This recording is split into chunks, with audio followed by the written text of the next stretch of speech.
Hello, I'm David. This is Black Science, and this is Black Science, and this is Black Science, and this way this time. This is Black Science. Black Science. Black Science. In fact, all of these are Black Science, and this is Creative Differences, much review about nothing.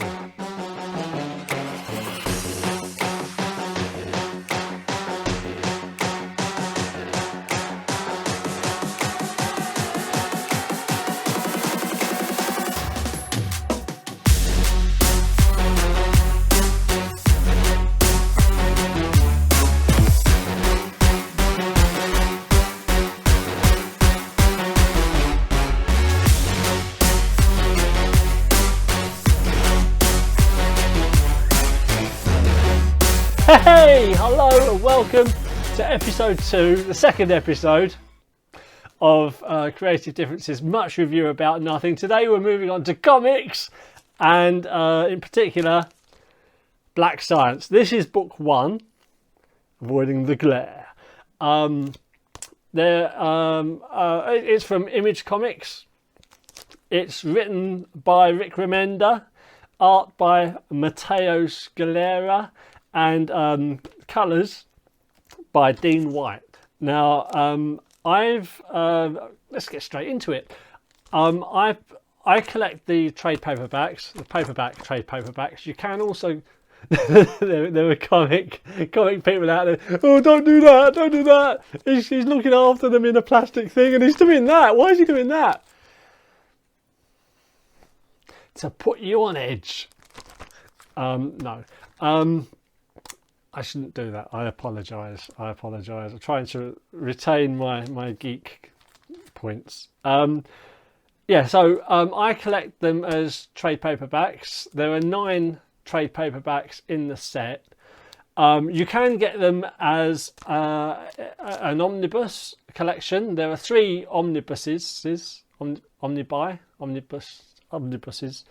Now watch the review and see what you think. Obviously, if you do decide to collect them, don't jump online and decide I'm going to buy the omnibuses because there's only 3 of them, and rather than buying 9 trade paperbacks. You can do that, but be warned, the omnibuses are more expensive. They are beautiful. They are fantastic. And if you are a hardcore comic collector and you want something that's going to look beautiful on the shelf or on the coffee table, obviously you're going to read them as well. But once you've read them, the omnibuses are always stunning. But these are honestly just as beautiful. All of the spines are white, but they do have different. Well, you saw the different covers. I'll show you them again now. Okay, I'm not going to flick through all of the trades because I don't want to spoil the story. Throughout the review, I'll just show you a few pages from number 1, just to give you an idea of the artwork and the layout and things like that. Something else you might want to keep in mind is that just a bit of info really. The trade paperbacks, each trade paperback contains between 4 and 6 issues of the original comic, whereas the omnibuses each contain 16 issues. Well, the first omnibus contains 16 issues, the second one contains 14, and the third omnibus contains 13 issues of the comic. They're obviously, the omnibuses are thicker and they're bigger and they're hardback. All of these, the trade paperbacks and the omnibuses, are all available digitally as well as analog. So if you're the sort of comic reader who likes your digital comics, that's a cheap alternative for you. I personally like to have the real thing in my hands because turning the page is part of the experience. It's all to do with, I mean, if you read comics a lot, you understand the timing. The gutters indicate the timing of, you know, the story, the pace of the story, and turning the page is part of that for me personally. Whereas swiping is quite, you know, boom, there you go, you're moving on. Or if your tablet or your phone or whatever you're reading the comic on crashes, you know, you're buggered. But I like to have a plus. These look better on the shelf than saying to someone, look at my screen, look at all my comics.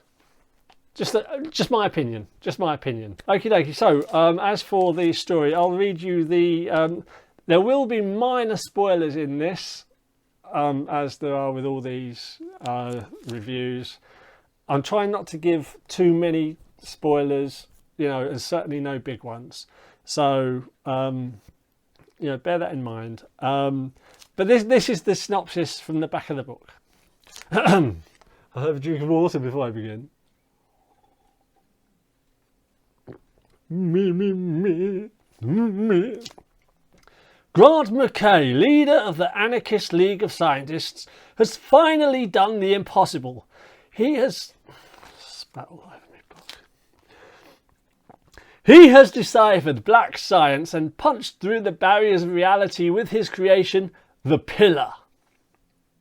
But something went wrong, and now Grant and his team are lost, barreling through the boundless expanses of the Eververse, living ghosts shipwrecked on an infinite ocean of alien worlds. The only way is forward. The only question is, how far are they willing to go to get home again? Ooh. Yeah, that basically sort of, I mean, that does tell you everything you really need to know.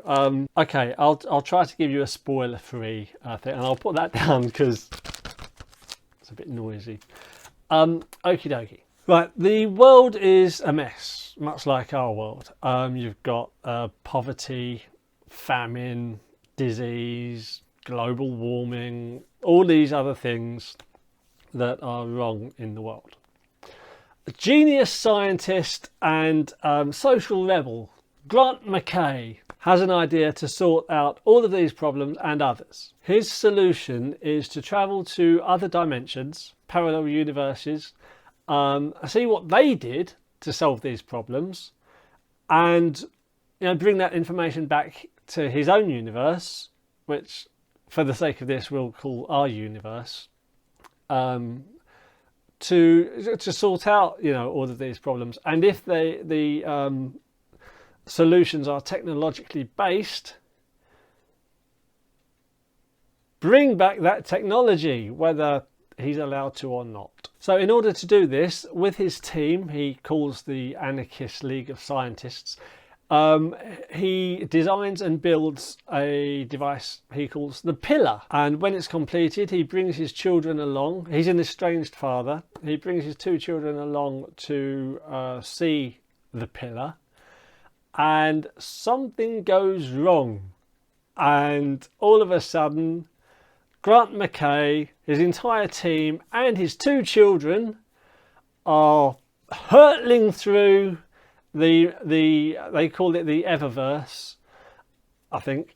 I'm sure I read that. Yep, the Eververse, to other dimensions, and that is where the adventure begins. Oh, to make things worse, the native beings, lots of hands today.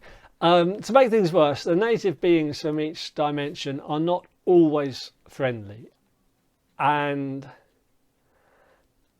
things very, very quickly get way out of control for our little Anarchist League of Scientists, and yeah, anything can happen.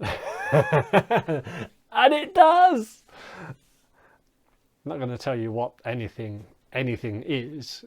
That would spoil it. Right, now, writing. Because the entire story, over 9 trade paperbacks, 3 omnibuses, and however many comics it was, because the entire story is written by one writer, it flows like a dream. There's no little clashes of styles or anything like that. And throughout the story, we are following roughly 9 characters at any given time. Some characters go, some other characters come along, but basically you're always following multiple characters, and it is so well written that you never feel that any of the characters are being undersold. You never feel as a reader that you're being undersold, and every character has their own voice, their own story arc. It's just okay. I'm going to fangirl a little bit about this story. I'm sorry. I really enjoyed it.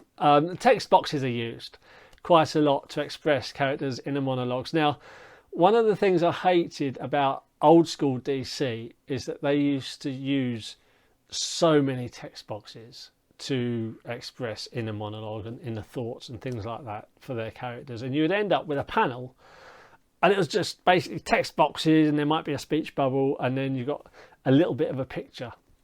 So I do get a bit wary when this idea is used, but in this story it's done brilliantly. The text boxes are non-invasive, and it's actually used as a way to let us into the character's psyche, so that we know what they're thinking while they're saying something else. Rick Remender does an absolutely fantastic job with this, with obviously the entire series, in moving the story along at a pace which is not too fast, but it is not at all too slow. It's a fantastic pace.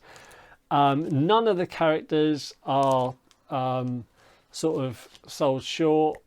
You as a reader feel like you're getting everything that you want from a story, or at least I did. I felt that I got everything I wanted from the story, and I honestly just, with 9 different characters and 9 different story arcs to keep up with. Sometimes when I read things like the X-Men, I feel I get lost. It gets a bit muddled, or sometimes with certain Marvel crossovers, because I read a lot of Marvel, you can sort of feel like you put the book down for a day, come back to it, and you end up, I end up getting a little bit jumbled up.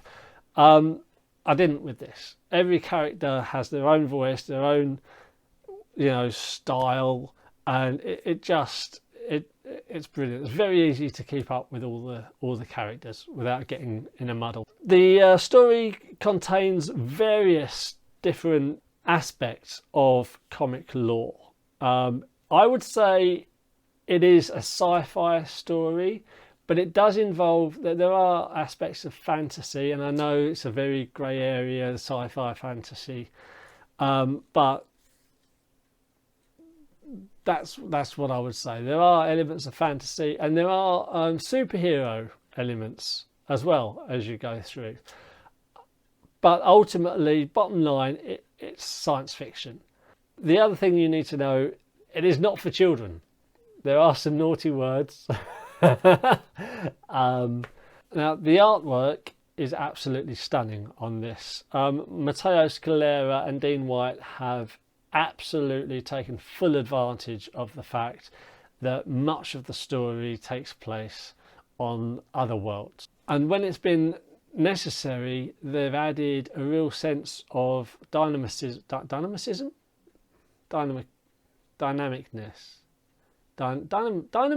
They've added a real sense of energy to the page by doing away with the traditional layout of comics where you have panel, and what they've done is they've laid it out so that the panels that they appear to float on the page.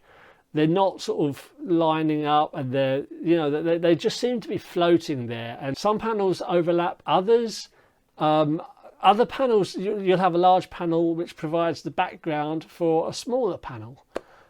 it's really nicely done, and I know it's been done before, but I'm not sure it's been done quite as well as this. Every page is literally just filled, saturated with colour. The alien creatures are fantastic. Some are based on creatures that we're familiar with, like frogs and fish.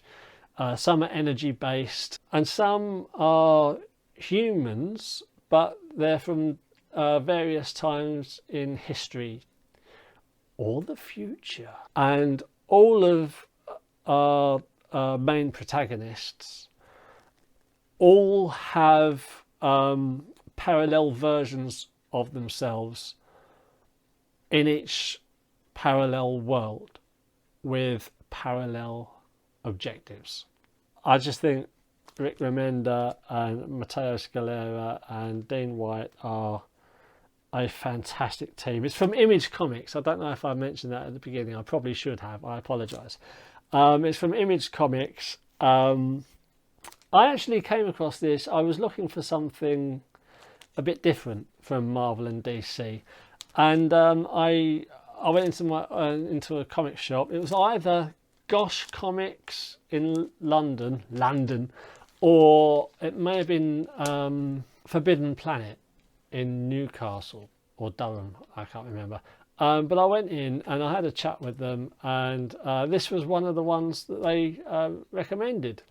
I think it was Gosh Comics, and because they also recommended East of West, which I decided to collect all of before I start reading.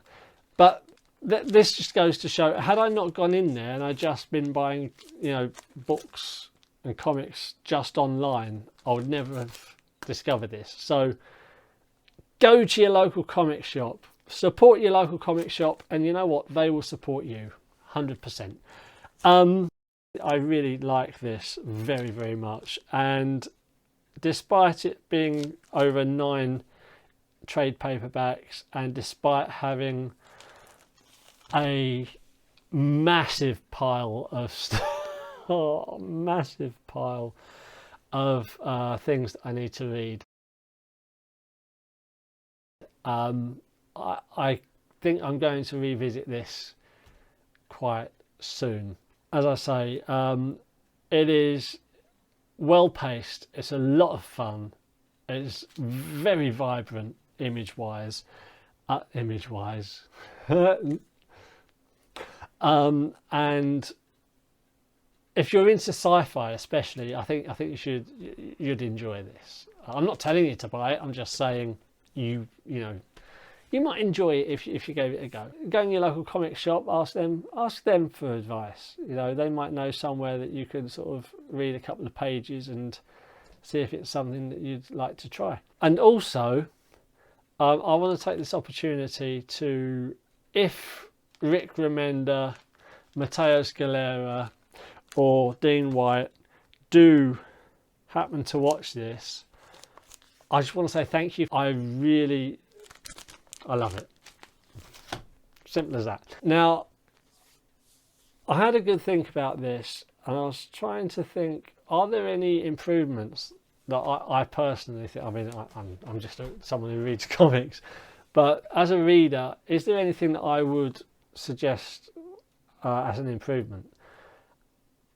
And yeah, no, you're right, there isn't. I really enjoyed it. Thing is, no spoilers, but the end is absolutely incredible. It really, really is. I hope they don't bring out a sequel. The fact of the matter is, if they do, I'm going to throw my money in their faces. But the way this story actually ends, it is a really nice, brilliant ending. Not one that you get very often, and I'm not gonna give anything away. But I mean, trust me, I haven't. You probably think I have, but I haven't. It's brilliant. It really is. And the only thing, you see, a lot of comics at the moment are being converted. Is that right? What's the word when something adapted. A lot of comics at the moment are being adapted for TV and film. The latest being The Boys. And obviously there was Preacher, Umbrella Academy, Constantine. I mean, there are loads. And you've got the entire Disney Plus thing going on. I saw on Twitter, and if maybe someone watching this can clarify, but I'm fairly sure Rick Remender said that he was not interested in this being adapted for TV, which is in a way is a massive shame, because as an actor I would have loved to have. There are a few characters in here who are just brilliant. I would have loved to have auditioned for them, but on the other hand,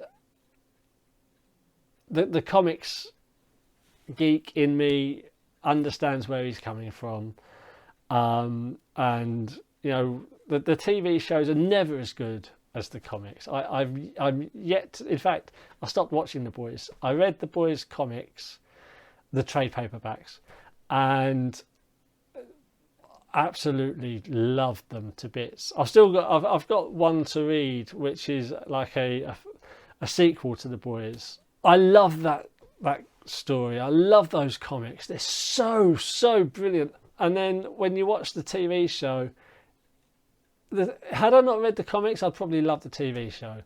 But having read the comics, the TV show doesn't come close. And you know, similar with Preacher, which I'll talk about when I review Preacher. But this, yeah, Black Science, if it never goes on TV, you know, fair enough. If it does, I would like an audition, please. But if it doesn't, fair dues. Now, as for how many happy days should this thing get, I'm giving it 10. 10 out of 11.